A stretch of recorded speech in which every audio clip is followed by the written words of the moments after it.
What's up, everybody, and welcome back to Fireside Giants. I'm your host, Anthony Rivardo, joined by my co-host, Alex Wilson. And the Giants, they put on the pads for the first time this summer today at training camp practice number 5, and it was a sloppy one. It was a little bit of an ugly practice. There were some interceptions thrown. There were some fumbled snaps. It wasn't the best practice, but kind of as expected. First day with the pads on. You don't expect it to be the cleanest practice. And at the end of the day, it is just practice. So you hope that they get better, practice by practice. As the pads come on a little bit more and as they get a little bit more used to the physicality, this Giants team should hopefully warm up to this and get better as these days go on. But today, first practice with the pads, a little bit sloppy, but a lot of interesting takeaways. Some injuries that we're not too excited about that we definitely need to discuss and react to. And also some good throws from Jones, some bad throws from Jones. We'll give you the Daniel Jones update, and hopefully everybody will be civil down below in the comments when talking about Jones, but also some other takeaways. It was a ground-heavy attack from the Giants offense during the team drills today. We saw a good amount of Tyrone Tracy. Devin Singletary had some good runs, and Turbo Dante Miller continues to stand out every single day at practice. Want to talk about him. Dane Belton, a standout performer on the defensive end. There's a lot to break down, so we're going to go ahead and react to it all in today's episode. But before we do so, make sure to leave a like if you enjoy this episode. Subscribe to the channel if you're new. Ring the bell so you don't miss an episode, and comment your thoughts down below in the comment section. If you're listening on Apple or Spotify, please make sure to leave us a 5-star review. Go ahead and follow us on all of our social media channels at Fireside Giants. Without further ado, Alex, how are you doing today, my friend? And how are you feeling? What's your reaction? What are your top takeaways from the first padded practice of training camp for the Giants? I'm doing pretty good, and look, I expected there to be a lot of ups and downs. First, as you said, padded practice for this team. Kind of getting into the groove of things. Look, this is the time to struggle. This is the time to make mistakes. This is the time to be risky. As you said, Jones had a couple nice throws. He had that one really nice one to Darius Slayton, dropped it in the bucket. Now, of course, you're not going to have that much time in the pocket, let alone just standing still. So, I need to see it with a little bit more action, guys in his face and stuff like that. So, we'll see how it translates as we have these joint practices of Detroit coming up, and then, of course, he had a couple overthrows, and, it is what it is. Obviously, we're hoping that he can hit them in the regular season, trying to still get, his feet under him, coming off the ACL tear, timing with his receivers, so we'll give him the benefit of the doubt for now, but, we do need to see those passes hit when it matters the most. Now, Malik Neighbors, there is nobody on this team that can stop him, right? There is literally, and look, Deonte Banks is very good. He's right there in coverage, but he still can't stop him. There is nobody on this team that is even close, aside from Banks. Anytime that Banks isn't on him, Neighbors literally just cooks everybody alive. It's actually pretty impressive how amazing he's looked so early on. But I'll tell you what, that does present a little bit of concern for me. Look, a rookie receiver, he's a fantastic young player, lots of upside and potential, but there's nobody in the secondary that's even coming close to stopping him. You go up against better teams that have multiple receivers that are very good. If you go up against, let's say, I don't know, the Eagles or the Jets even, they have some really good receivers. I don't know if we can stop these teams. Deonte Banks obviously is getting cooked by Neighbors, despite the fact he's doing better in those fights than most. But, Anthony, is this giving you a little bit of cause for concern, the fact that Neighbors is destroying our whole secondary? You think he's just that good, or do you think that maybe this team needs to consider bringing in a veteran to at least compete? I don't know who that might be. Could be a Stephon Gilmore, could be anybody. But I think there's more time here. Obviously, they're going to keep giving them reps, see if someone can emerge from the flames here. But at the moment, Neighbors has got them in the spin cycle. It's pretty impressive from that perspective, at least. I don't think he's cooking Deonte Banks. Deonte Banks is not getting cooked. Deonte Banks is playing good football. I have zero concerns about him. Now, I've had my concerns with the CB2 position. I've made those abundantly clear throughout the spring and going into the summer. Always been concerned about the Giants' CB2 position. But with Banks, no concerns. He's been right there on all of these plays. You have to keep in mind, this is the first practice with pads on. The other practices where Malik Neighbors was making all of these grabs, contested or not, against Banks and everybody else, these cornerbacks weren't even allowed to really put their hands on him. They're not really allowed to get physical when the pads aren't on because they can't risk injury and they can't actually play the ball the way that they usually would. So Banks isn't getting cooked. Banks is right there in coverage. That's what you want to see when the pads aren't on. You want to see Malik Neighbors making contested grabs because it means if the pads were on, he's probably not catching those passes because Deonte Banks could be more physical and break them up. So zero concerns about Deonte Banks. CB2 has always been a concern for this team. I obviously was campaigning from the onset for Nick McCloud at that CB2 position. We all knew that it was going to be a battle between him and Cordell Flott. But do they need to bring in a veteran? Alex, I've made my stance on this very clear. They probably do eventually, but bringing in a veteran right now would be a very bad idea. Cordell Flott, sure, he's been getting cooked on a lot of these reps. He needs to. How is he going to get any better? Like, we complain all the time, Alex, about this team not developing its young talent properly. We complain that guys like Cordell Flott picked in the third round with high potential, they don't pan out. They don't become good players. How is Cordell Flott going to get any better if you take all of his practice reps away and you give them to a veteran cornerback that you know is going to start every game this season? You can't bring in a veteran this early into training camp. If the Giants are going to bring in, like you mentioned the name Stephon Gilmore, if they're going to bring in a guy like that, you know he's going to be the starter the entire season. So you don't need him in there right now to be taking away practice reps from young players who need to develop. So no, the Giants shouldn't go out there and they should not rush to sign any veteran cornerback. If they're going to sign one, it should be in August. It should be late in August, maybe even at the beginning of September. Maybe you get somebody off of the waiver wire. But right now, to go out there and plug a starter in ahead of Cordell Flott, you'll take away all of his practice reps and you will prevent him from developing into the player who could one day be a starter. Cordell Flott needs these reps. He needs to get beat on these routes from Jalen Hyatt, from Malik Neighbors, from Darius Slayton. He needs this. This is how he becomes a better player. If you just go ahead and sign another guy, he loses all these practice reps. He never develops. Neither does Nick McLeod. Neither do any of these guys in the secondary who are young and have potential. So I'm not overly concerned by this. It is early. It is only practice. We are also talking about plays where there is no pass rush. We're seeing these guys get quote-unquote cooked. They're not really getting cooked. They're covering these receivers for up to 3 seconds at a time. In a regular season game, that's all they need to do. But because there's no pass rush, they're allowed to stand there, play all the way through, let the routes develop continuously, and then Daniel Jones or whoever the quarterback is can throw the ball 5 seconds later once they finally get open.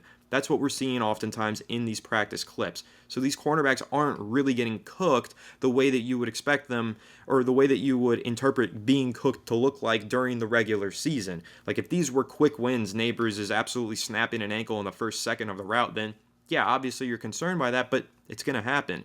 The last point that I got to make on this, we are talking about Malik Neighbors. He is arguably the greatest wide receiver in LSU history. And we are talking about LSU. Think about some of the names he's stacking up against. Odell, obviously. Jarvis Landry back in the day. Jamar Chase. Justin Jefferson. And out of all of them, Malik Neighbors holds all of those receiving records. He has the most receiving yards out of any receiver in LSU program history. He is one of the greatest talents to ever come out of the SEC. Like, undisputably, he is that good. So seeing him as a rookie step in here and make plays like this is not detrimental to Deonte Banks or any of these other guys. This is just for Giants fans to say, wow, we really picked a historically good player in this draft process, and we should be really excited to see him living up to the expectations this early on in training camp. It's very few and far between that a team can draft a player coming from a program that prestigious who holds all of the records at that program. The Giants actually got the LSU receiving yard program, the record holder in Malik Neighbors. It is not to say that this secondary is just terrible. To see this kid balling out through the first few practices, he is a historically good prospect. So all of that to be said, yes, obviously I have my concerns about the CB2 position, but my concerns are no more extreme now than they were 2 months ago. I feel the exact same way. It's a wait-and-see game. These guys need to develop. They need to get beat by Neighbors and some of these other receivers. That's going to make them better. Giving those reps to a veteran would stunt their growth, take away all their developmental process. I am not concerned about Malik Neighbors cooking people. I expect this of him. In fact, I would be more concerned if Malik Neighbors wasn't doing this because he is a historically good prospect. So that's really my take on it, Alex. I'm not overly concerned. It's still early, first day with pads. Let's give these young guys time to develop. Yeah, no, I have no problem with that. I think that they need to be going through this as well. Like, this is how you get tested to see if you can hold up. Giving these reps to a guy like Gilmore doesn't necessarily help you because then you're taking them away from the young pieces. So, I get that perspective, and I think that's exactly what the Giants should be doing, is letting these guys like trial by fire. However, like, with that being said, Cordell Flott has not been great. Need to see him start to take steps in the right direction because you're going up against a division rival in the Eagles, where you have A.J. Brown and Devonta Smith and all these talented guys. You can't have one of your cornerbacks being a liability, right? You can't sustain it because they will target you and they will pick you apart. And the Giants don't have many other players to feature there. Is it going to be Nick McLeod? He's a career backup. They don't have any starting caliber guys beyond that. So as training camp comes to an end, a month here, and we get into the preseason games and whatnot, maybe that's when the Giants will consider adding another piece to the puzzle here. A guy that can step in and make an impact, learn the playbook quickly, maybe someone with experience in Shane Bowen's system. I mean, for all intents and purposes, Dory Jackson is still a free agent. So, he obviously does have a lot of experience with this Giants team and, has chemistry with some of them. So maybe that is something they would consider, I guess, mentioning again or even pursuing. But we'll see what happens. Obviously, we want Cordell Fodder, Nick McLeod, one of those two guys to emerge and become that starting CB2, keep costs lower, don't force the Giants to spend money they don't necessarily want to spend. I know they have about $11 million in salary space right now, which is exactly what they wanted to have. They wanted to, Waller's retirement added that 10 mil to the books, or a little bit less. And that was a great thing because now you have the ability to say, well, if someone gets hurt, if we need someone at CB, if we have to move forward, and replace him, we can use that money to do exactly that, just like we did with Logan Ryan a couple years back. It gives the Giants flexibility to move forward. But you did mention the running back situation with Tyrone Tracy, Dante Miller, kind of heating up there. Both these guys have looked really, really solid. Tyrone Tracy, we talked about him when we drafted him out of Purdue. Really, really solid player. Not much tread on his tires. Had 712 rushing yards, I believe, last year for Purdue. Led college football in yards after contact. This is a really interesting player. A little bit older for a rookie, but he's got the upside to be super, super productive for the Giants, especially because he could be a change of pace guy. He could be a third down back. He's a really good pass catcher, transition receiver. How do you think, let's say Miller and Tyrone Tracy are kind of competing for the same reps here. You mentioned before the podcast that you could see the Giants carrying 4 running backs. How do you think that pecking order would go? Like, how would you list based on how you think these guys make an impact? Do you still think Eric Gray's number 2? Or do you think it's a Devin Singletary, Tracy, Miller? Or, how would you kind of order these guys at this point? I think the depth chart is completely unordered after the first string being Devin Singletary. He's the lead running back. That's set in stone probably. I mean, sure, that could change as the season goes on, but for right now, that's set in stone. RB2, RB3, RB4. There is no RB2, RB3, RB4. That is all up for grabs right now, in my opinion. And it's the 3 guys that you mentioned. It's Eric Gray, it's Tyrone Tracy, and it's Dante Miller. The Giants drafted Eric Gray in the 5th round last year. They immediately thrust him on the special teams, barely played him in the offense, didn't seem like they had any interest in putting him out there. Really just wanted him to get involved as a return specialist. I think that we could still see him get involved as a return specialist this upcoming season, especially with the new kickoff formatting. It's very similar to being a running back, taking a handoff, and then hitting a hole. Maybe Eric Gray does better on special teams this year as a kick returner rather than a punt returner. However, the same can be said about guys like Turbo Miller and like Tyrone Tracy Jr. They also share that unique skill set where their tackle breaking ability, their speed, and their power would work really well on special teams. Ultimately, I do think that's what it comes down to. Who contributes the most on special teams throughout the preseason probably moves their way up the depth chart. But if we're talking about playing in the backfield, both Miller and Tyrone Tracy Jr. bring something to the backfield that, in my opinion, Eric Gray necessarily doesn't. I don't think he's a bad receiving back by any means. I think he's a decent one. But Tyrone Tracy is a former wide receiver. He is a better receiving back objectively than Eric Gray. And then you look at Dante Miller. Look at the highlights that he's had at practice so far. He had like a 40-yard touchdown catch. He had another big gain out of the backfield on a wheel route. Kid's been making plays as a receiver, even more so than Tyrone Tracy. Looks like he could end up being the receiving back. So as the Giants go to form this running back by committee, like I said, number 1, it's Devin Singletary. But behind them, those guys need to fit into specific roles. Who's your short yardage power back? Do the Giants even have one? Who is your receiving back? Who is your change of pace back when you need more speed rather than power? Who is your power rather than speed? So these are all things that they need to determine throughout the summer. Preseason's going to play a big part in that. How well these guys contribute on special teams will also play a big part in that. But right now what we're seeing is not a whole lot of buzz around Eric Gray and a lot of buzz, increasing buzz around Dante Turbo Miller. I mean, this kid, hard not to root for him. He wanted to play another college football season in 2023. He wasn't given eligibility, didn't even get to go into the draft class. Now this year, undrafted, signs with the New York Giants. This kid is a freak, like an absolute specimen. He's 5'9", 210 pounds. He ran a 4.27 40-yard dash. He put up like 28 bench press reps, which is unheard of for a running back. It would have been a record if he did that at the NFL scouting combine. Like, this guy is a specimen, and the Giants somehow found him for undrafted free agent signing. He's got so much talent that if he continues to make these plays and does play well in the preseason, he might be the biggest sleeper on this Giants roster. I would go as far as to say that, because if he was in the draft, he would have been a drafted player if he was eligible to be drafted, but he wasn't. So Giants signed him as an undrafted free agent, and look at him. He is absolutely booming and raising his stock right now. Let's see how he continues to develop during preseason, during training camp. I think that Dante Miller is one of the most exciting, young, underrated players on this team, but at the same time, so is Tyrone Tracy. He's been making plays. Former receiver, converted to a running back, forced 46 missed tackles last year on only 130 touches. Freak athlete as well.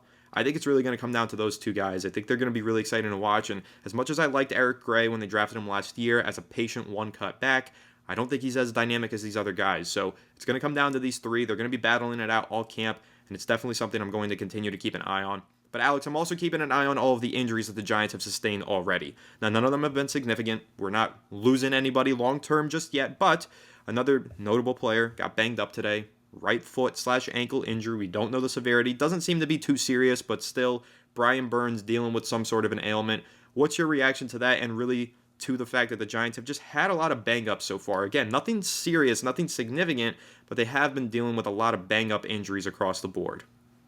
I mean, look, I think every team, has some sort of like small injuries across the board, and they're doing some stuff going to camp, and hopefully you get healthier as things progress here.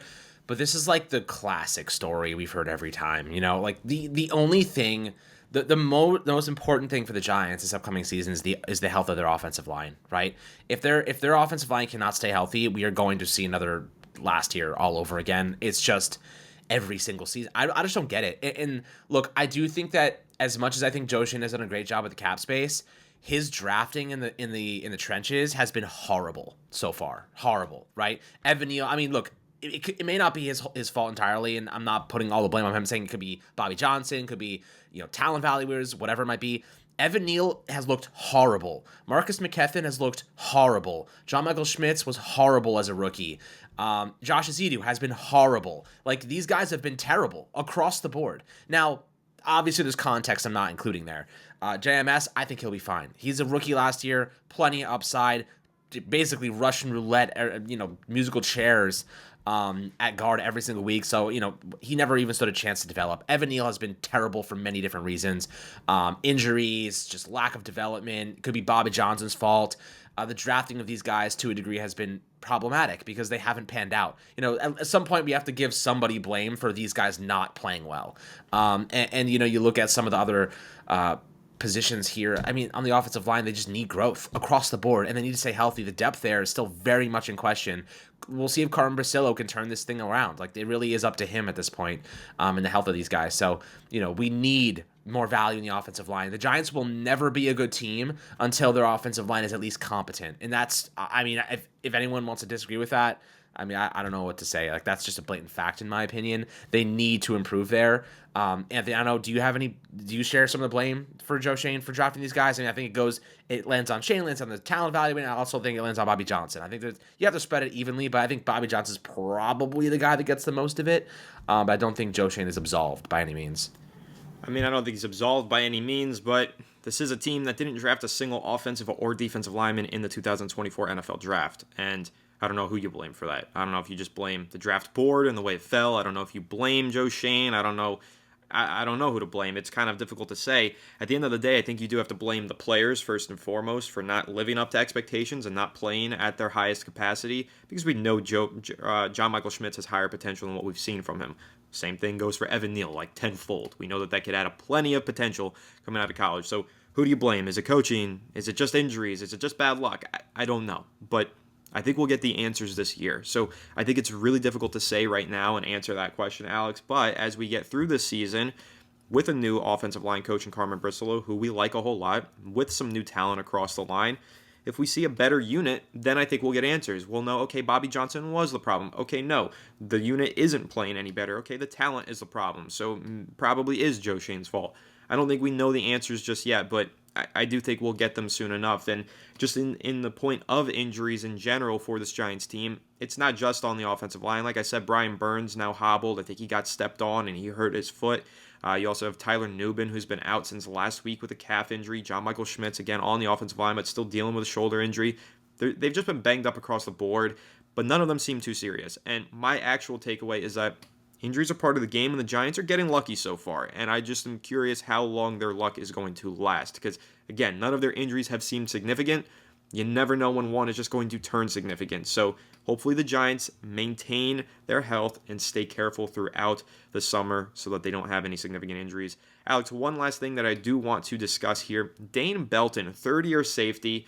Honestly, every time this kid steps onto the football field, he makes a play. He's a ball hawk. He's got a few interceptions already in his career. He's got a few forced fumbles and recovered fumbles already in his career, and he's barely played any football. Talented kid, always has a knack for getting his hands on the ball, but just hasn't gotten enough playing time. At training camp, he's got a couple interceptions. He's got a few pass breakups. He's looked really damn good. What's your reaction to that? Obviously, he's getting more playing time right now because Tyler Nubin is injured. Do you think that he could potentially take the starting job and that could maybe move Nubin out of the starting job? Do you think that Nubin's getting that automatically because he was a second-round pick? I don't think that should be the case. Just kind of what is your reaction to this defensive backfield and the fact that Dane Belton is looking like he's emerging?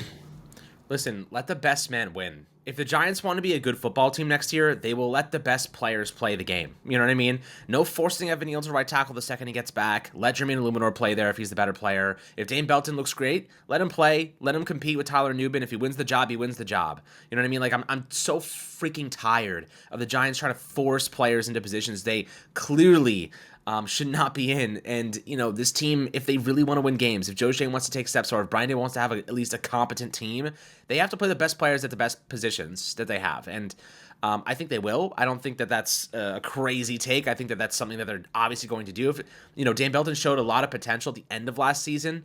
Had a couple of really nice plays, a couple of interceptions. He was in the right place at the right time. And if you're a free safety, that oftentimes is all you need to do. Just be in the right place at the right time and catch the freaking ball.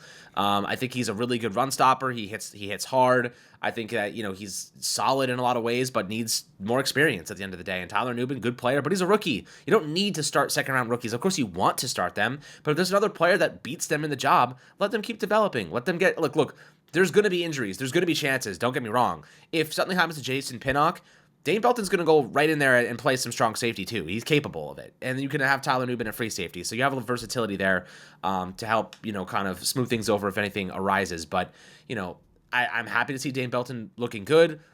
At the end of the day, this is what you need, man. Like, you need your draft picks in mid-round to late-round guys. Like, if you're developing them for 2-3 years, they eventually have to be at least some sort of value piece. You know what I mean? They have to provide you at least something. If they're on the roster and you're developing them for 2 seasons, 3 seasons, they eventually have to do something good, right? Otherwise, what the hell are you developing these guys for if they're just sitting there and never going to take steps forward? So Dane Belton looks like he's trending in a direction that does suggest he's growing to a degree, and I think that may propel him to an opportunity that could be there for a starting job. And like I said, let the best players play. If the Giants want to win games, they're not going to fool around. They're going to let these the best guys in camp and spring training, whatever it might be, or rather training camp and preseason.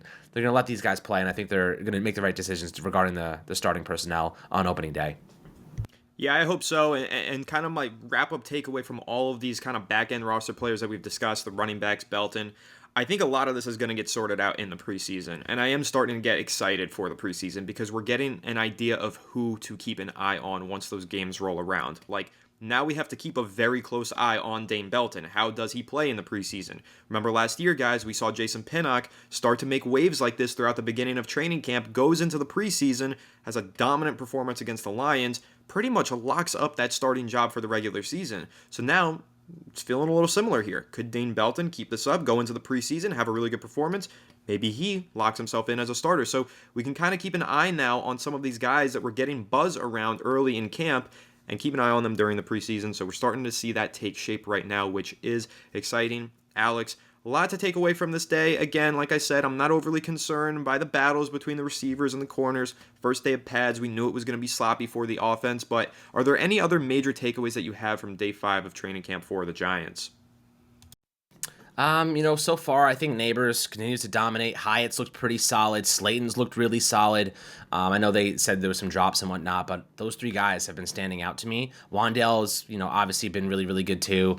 The defense, I know the Brian Bird's injury is a little concerning. I wouldn't be overly, dramatic about it now. Let's see how it unfolds. Didn't look like it was anything serious. Maybe he just twisted his ankle a little bit. I'll probably keep him out of practice for the next couple days, and I'm not really worried about that. If there's any reason to keep guy like Brian Burns out of practice, you keep him out of practice. He's going to be okay when week 1 rolls around. So I just want to keep seeing the secondary get work. I want to keep seeing them going up against these receivers. Look, the Giants have a very underrated receiver core. Neighbors, Slayton, Hyatt, Wandale. That's a group that I think a lot of people are sleeping on, and they're really talented. So them cooking our secondary, them putting up a really good fight is really just good for them. It's good for the secondary to go up against the best of talent possible because it will prepare them for the regular season. We just have to hope they stay healthy and they keep taking steps forward and starting to kind of build momentum and make some nice plays so far.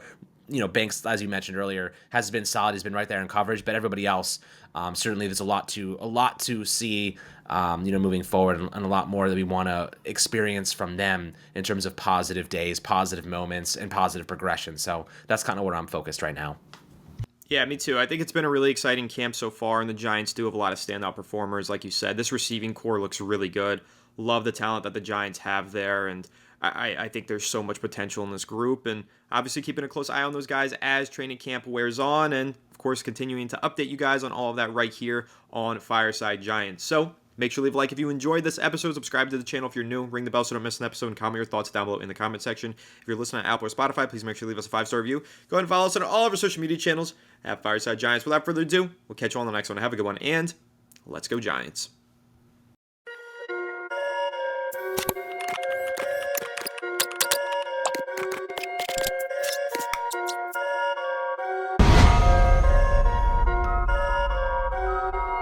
Perfect.